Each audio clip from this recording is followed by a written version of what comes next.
मी कोणतीही टेस्ट करायला तयार आहे. मी मद्यप्राशन केलेले नाही. मला जीवे मारण्याचा प्रयत्न झाला आहे. या विरोधात मी माझी तक्रार पोलिसांकडे देणार आहे, असा आरोप ओबीसी आंदोलक लक्ष्मण हाके यांनी केला. याला 1 तास सुद्धा पूर्ण झालेला नाही.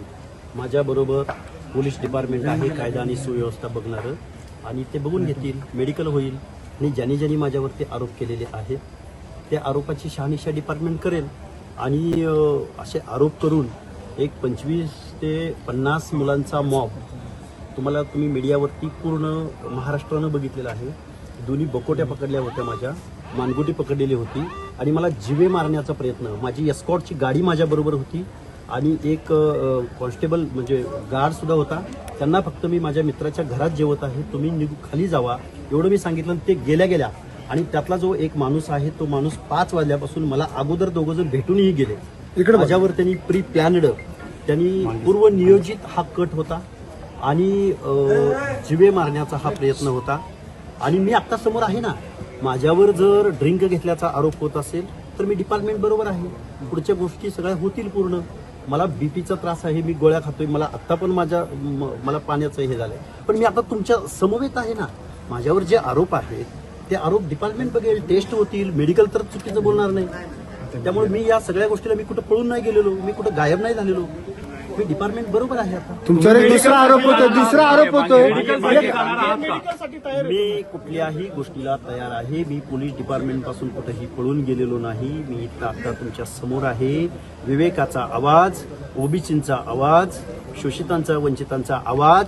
जर माझ्यावर कुणी दारू पिल्याचा आरोप करून संपवू पाहत असेल तर त्या गोष्टीला मी तयार आहे. गोठ्यात होता असा आरोप होतो तुमच्यावर. गोठ्यामध्ये तुम्ही होता. गोठ्यामध्ये तसा काही इव्हिडन्स असेल तर द्यावा. तसं काही कुठल्या हॉटेलमध्ये पिलो, कुठल्या बारमध्ये गेलो, किंवा कुठं गेलो, याचा एक जर इव्हिडन्स असेल तर महाराष्ट्राच्या कॅनव्हासवरती, महाराष्ट्राच्या मीडियावरती, महाराष्ट्राच्या सार्वजनिक जीवनात हा लक्ष्मण हाके कधीच तुम्हाला दिसणार. घटनाक्रम सांगा. हो, घटनाक्रम सांगा.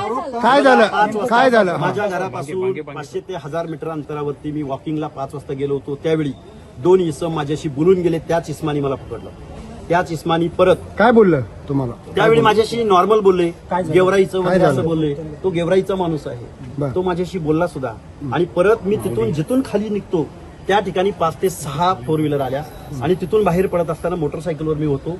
माझे दोन्ही हात पकडले, मानगुटी पकडली, आणि मला जीवे मारण्याचा हा प्रयत्न.